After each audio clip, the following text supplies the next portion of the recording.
Bom, pessoal, na aula passada eu falei com você, meu guerreiro, minha guerreira, que está se preparando para a OAB. Na nossa primeira aula eu falei sobre fato típico, antijuridicidade, culpabilidade, que é sempre uma questão que a FGV gosta muito. É claro, como eu disse, eu resumi para vocês o que se iria estudar em 20 aulas, eu resumi numa aula, tentando falar dos pontos que a FGV poderia cobrar. Na aula de hoje, da mesma forma, eu vou falar com você sobre a parte de concurso de agentes, a parte de concurso de crimes e ainda quero falar um pouquinho sobre forma tentada e forma consumada. Começando pela parte de concurso de agentes. Vamos lá, vamos juntos obter essa vitória na OAB, no exame de ordem. Uma questão que a FGV gosta muito é essa parte de concurso de agentes. Sempre aparece concurso de agentes. Quando você vai ter concurso de agentes? Toda vez que eu tiver vários agentes, A, B, C e D, eu vou ficar aqui em 4, só a título de exemplo, eu posso ter 2, 3, 4, 5, 10 mil, ok? Quando eu tenho vários agentes concorrendo para o mesmo resultado. Se é o mesmo resultado que todos geram, deve ser o mesmo crime. Todos devem responder pelo mesmo crime. Como é que eu chamo essa teoria, que foi a teoria adotada como regra no Código Penal? Eu chamo de teoria unitária, também denominada teoria monista. Foi a teoria adotada no Código Penal. A teoria esta adotada aonde? Lá no artigo 29 do seu Código Penal. Todos aqueles que concorrem para o mesmo resultado devem responder pelo mesmo crime. Perfeito? É a teoria chamada teoria unitária ou teoria monista. Eu disse para você que o Código Penal adotou a teoria unitária ou monista como regra. Se é como regra, é porque tem alguma exceção, porque senão eu não falaria de regra. Se eu falei de regra, é porque tem exceção. Qual é a exceção? O Código Penal, a título de exceção, adotou a teoria pluralista. O que é que prega a teoria pluralista, adotada a título de exceção? Prega o seguinte: eu tenho o A, eu tenho o B. Ambos, A e B, concorreram para a prática do mesmo resultado. Apesar de ser o mesmo resultado, o A vai responder pelo crime X e o B vai responder pelo crime Y. Perceba, o resultado é o mesmo, mas o A vai responder por um crime e o B vai responder por outro crime. Qual é o nome dessa teoria? Adotada como exceção no Código Penal, exceção, teoria pluralista. Ora, professor, cita um exemplo aí dessa teoria. Aborto, crime de aborto. Imagina que A seja uma gestante, mulher grávida, e o B seja um médico.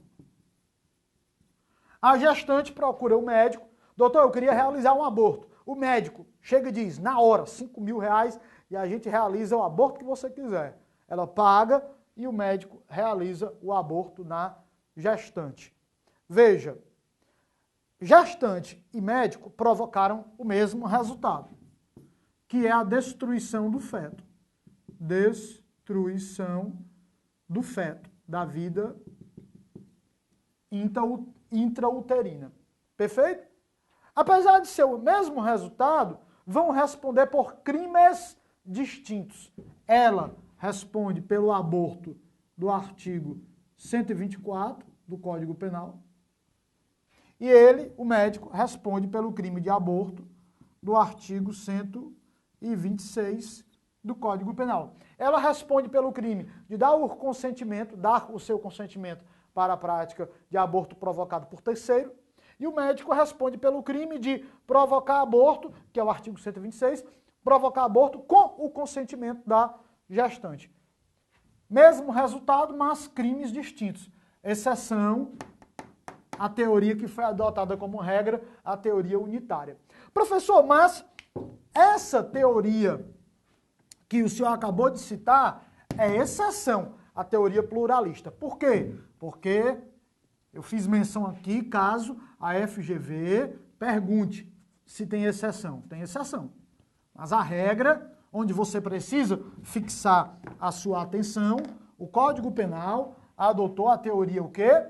Teoria unitária, ou também chamada teoria monista. Todos aqueles que contribuem para o mesmo resultado devem responder todos, na medida da sua contribuição, pelo mesmo crime. Perfeito?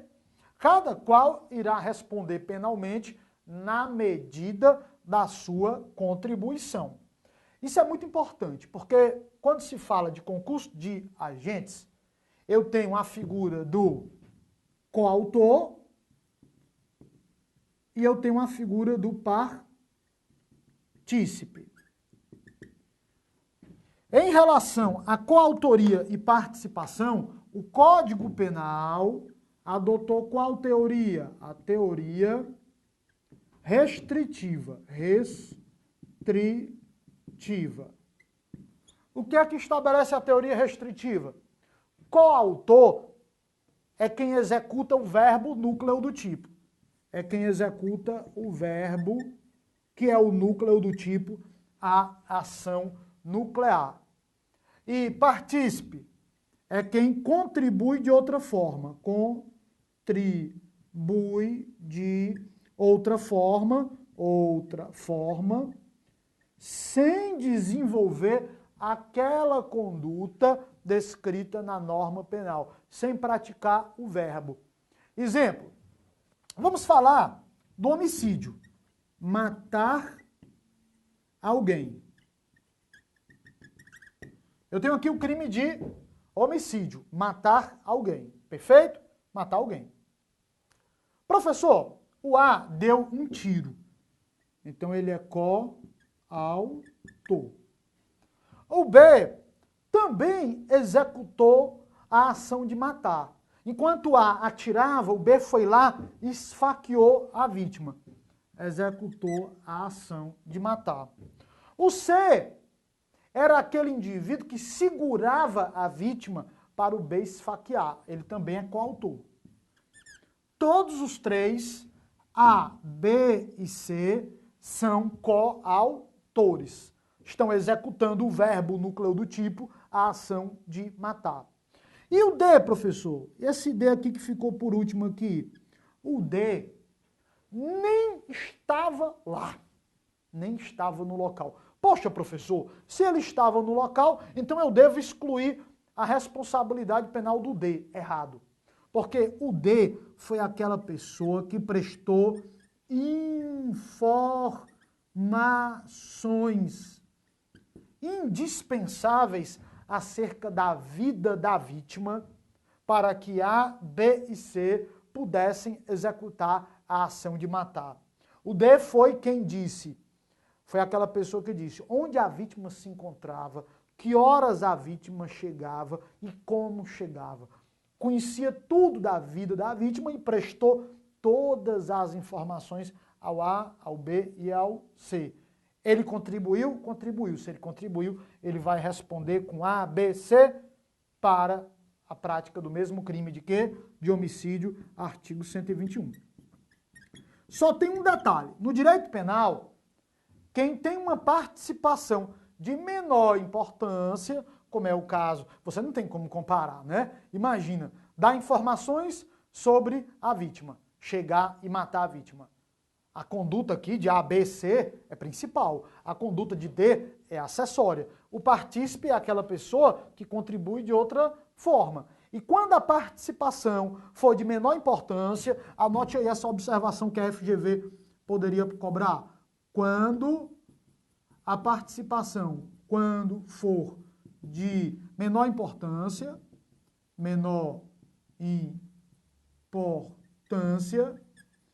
a pena deve ser diminuída de 1/6 a 1/3. Esse é o efeito de uma participação de menor importância. A pena vai ser diminuída de quê? De 1/6 a 1/3. Perfeito? Maravilha!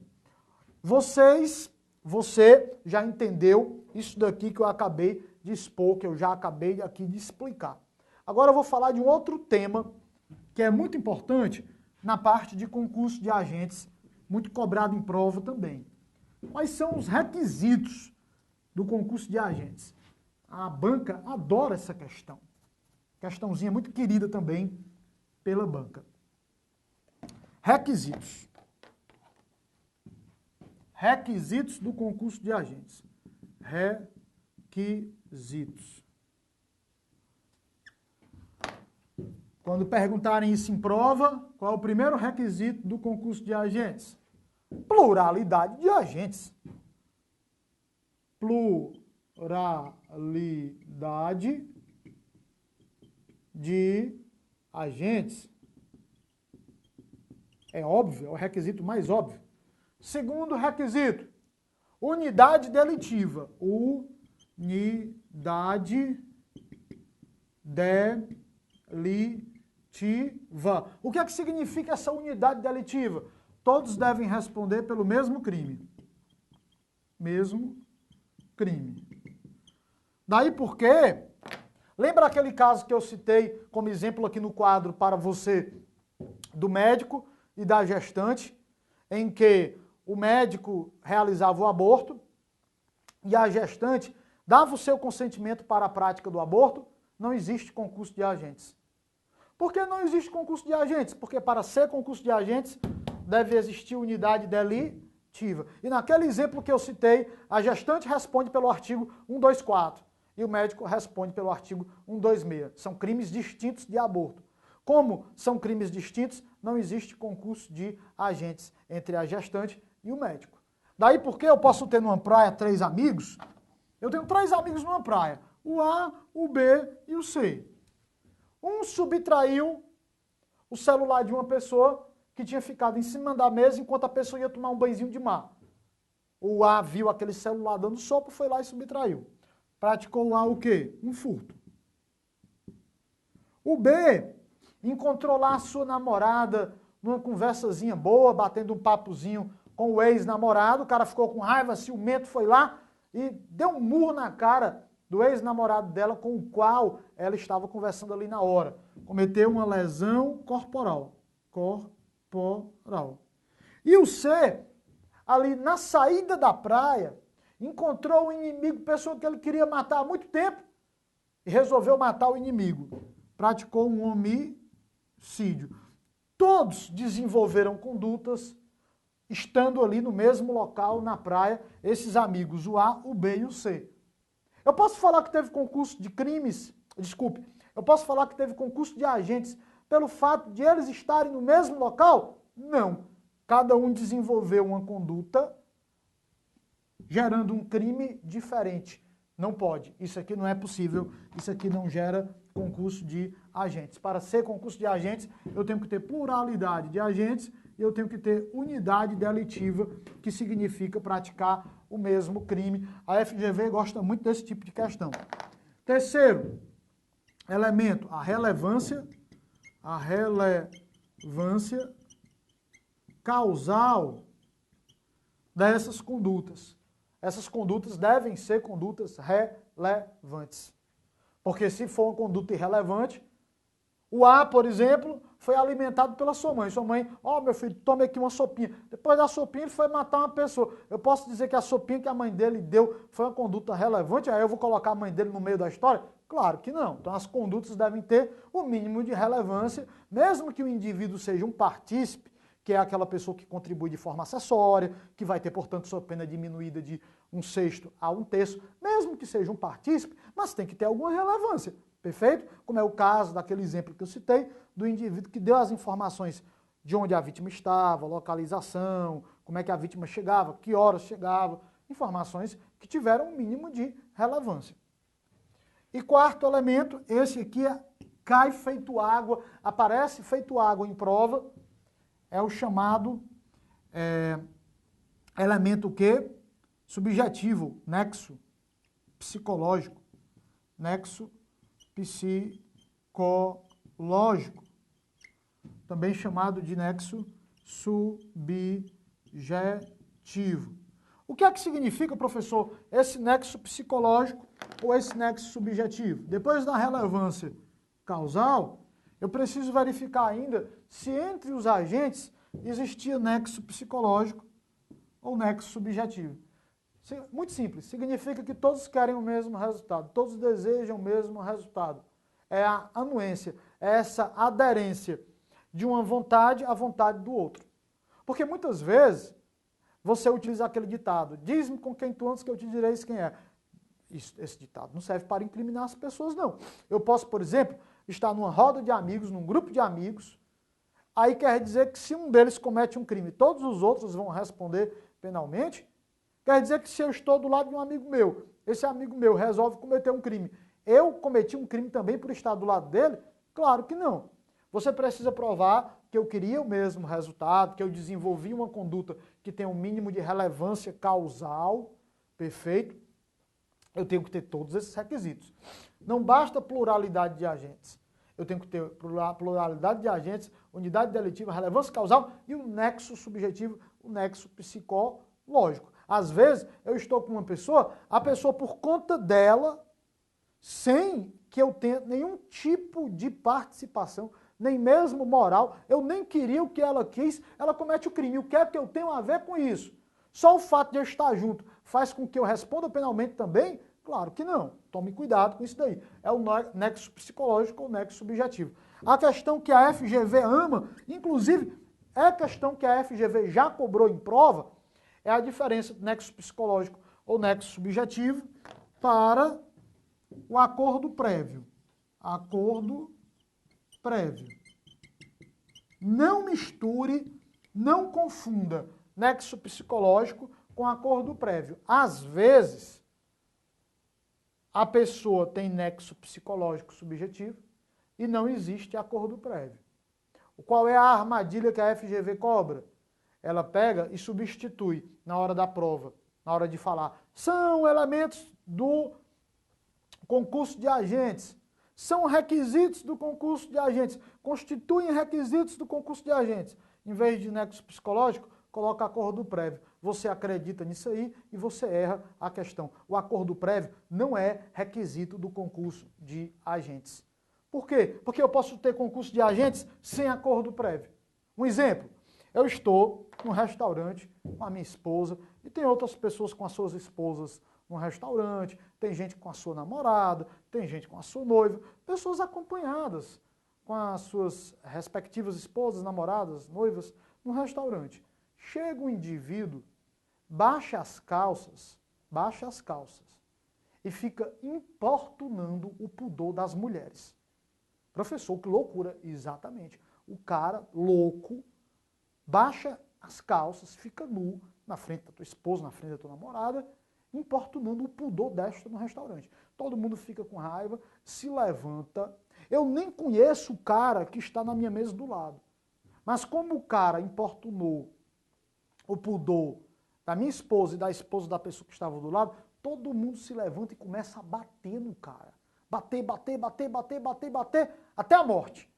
Certo? Porque se fosse uma conduta só de pegar, conter, prender, chamar a polícia, ato obsceno, não. Mas eu quero caracterizar um crime. Então a gente termina, quer saber de uma coisa? Vamos matar logo esse cara aqui. Aí a gente resolve matar o cara. Mata na pancada mesmo. Aí eu pego cadeira, vem um que vem com mesa em cima da cabeça do cara, tem outro que chuta, tem outro que dá murro, perfeito? Ainda tem um maluco que chega e diz, pega gasolina ali, pega querosene, vamos queimar esse cara aqui. Nós terminamos matando uma pessoa. Todos nós vamos responder por homicídio em concurso de agentes. Pluralidade de agentes, unidade delitiva, mesmo crime de homicídio, relevância causal das condutas desenvolvidas, nexo psicológico. A minha vontade aderiu à vontade do outro. Todas as nossas vontades tiveram aderência. Isso é o nexo psicológico ou subjetivo. Mas aí eu pergunto, teve acordo prévio? Não teve acordo prévio. Daí porque, se não teve acordo prévio, vai excluir o concurso de agentes? Não, não vai. Não há necessidade de acordo prévio. É claro, toda vez que existe um acordo prévio entre os agentes, o nexo subjetivo ou psicológico está provado. Mas você não pode dizer que é elemento, porque eu posso ter concurso de agentes sem o acordo prévio. Entendeu? Bom, essas são as questões que eles podem cobrar na sua prova sobre concurso de agentes. Mas tem uma última questão de concurso de agentes que eu quero ver rapidinho, para passar para o concurso de crimes. Essa última questão também é interessante. Presta atenção nessa seguinte questão. Eu tenho aqui a vítima, que eu vou chamar de C. Isso aqui é uma estrada. A vítima está indo nessa direção aqui da estrada. Bem aqui, eu tenho o A e eu tenho o B.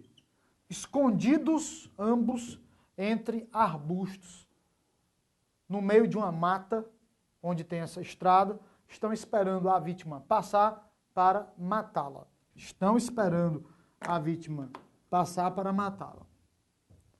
Mas a questão diz assim, o A desconhece a existência do B. E o B desconhece a existência do A. Professor, estranho isso, né? O azar desse C. Vai passando no estrado e tem logo duas pessoas que estão separadamente querendo matá-lo, com a intenção de matá-lo. O azar, né? Esse daí é muito querido, entre aspas. O fato é que o A desconhece a existência do B, o B desconhece a existência do A. Na hora que a vítima vai passando, o A atira. O tiro do A termina atingindo uma árvore. B termina atingindo C. C morre.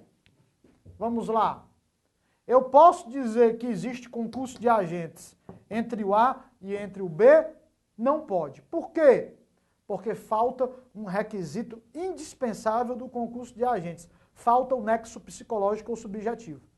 Um precisa conhecer a existência do outro para que as vontades tenham aderência. Quando um agente criminoso desconhece a intenção e a ação de outro agente criminoso, não existe concurso de agentes. Como é que eu chamo essa situação aqui? Autoria colateral. Na autoria colateral, anote aí, não existe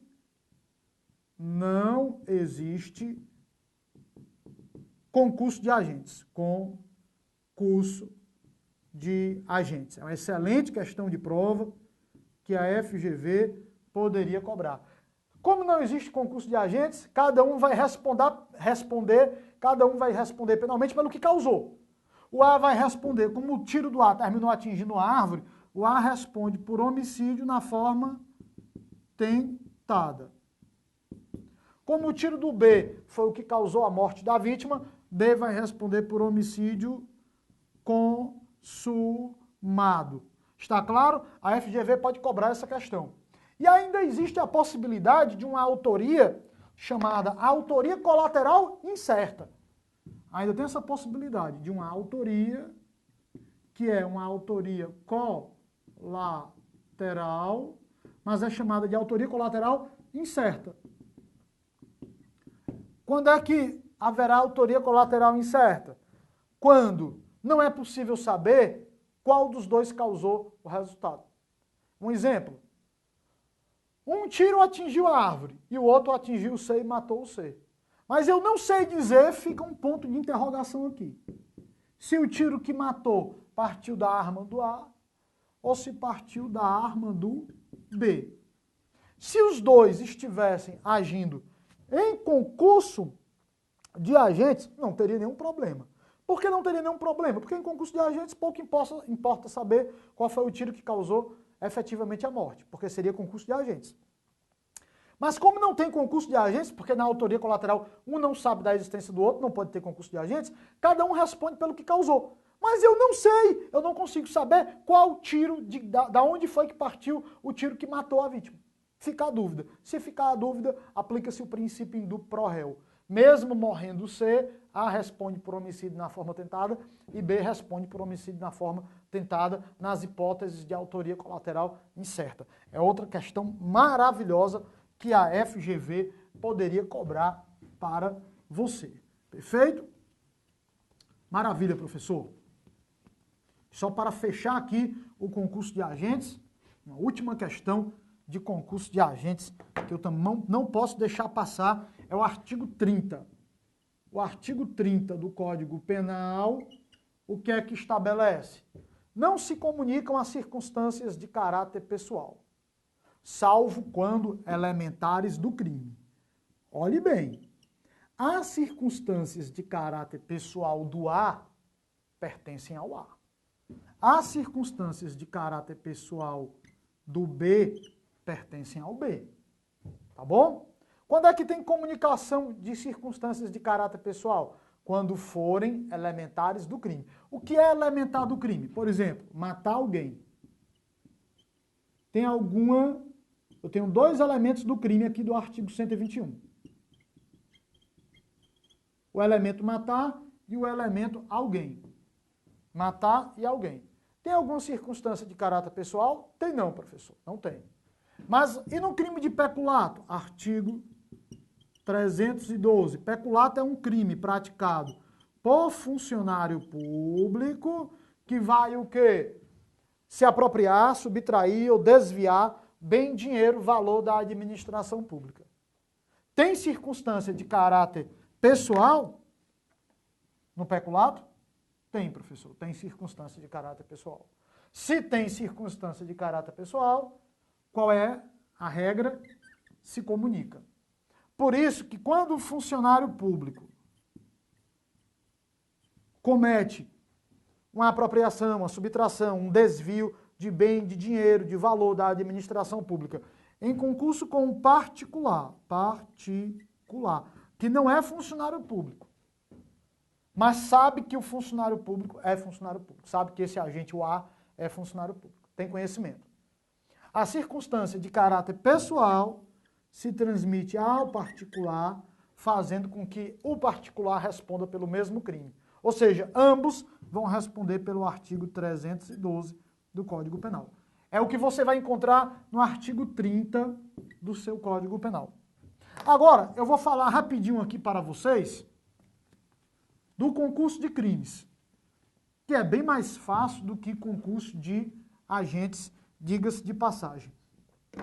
Olha como essa parte de concurso de crimes, ela é fácil.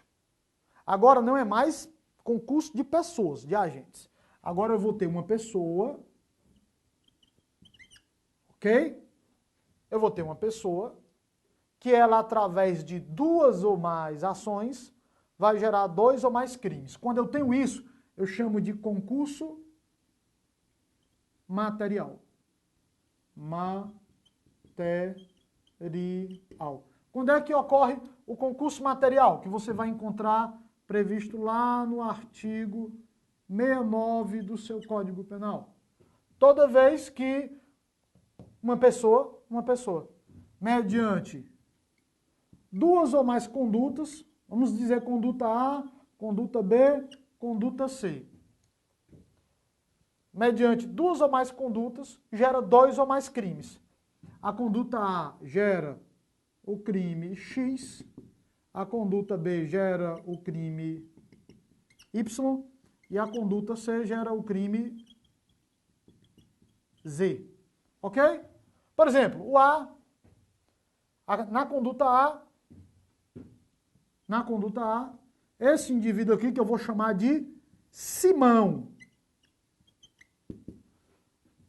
Qual foi a conduta A? O Simão matou seu inimigo Tirúbio. Matou Tirúbio. Ele praticou um homicídio.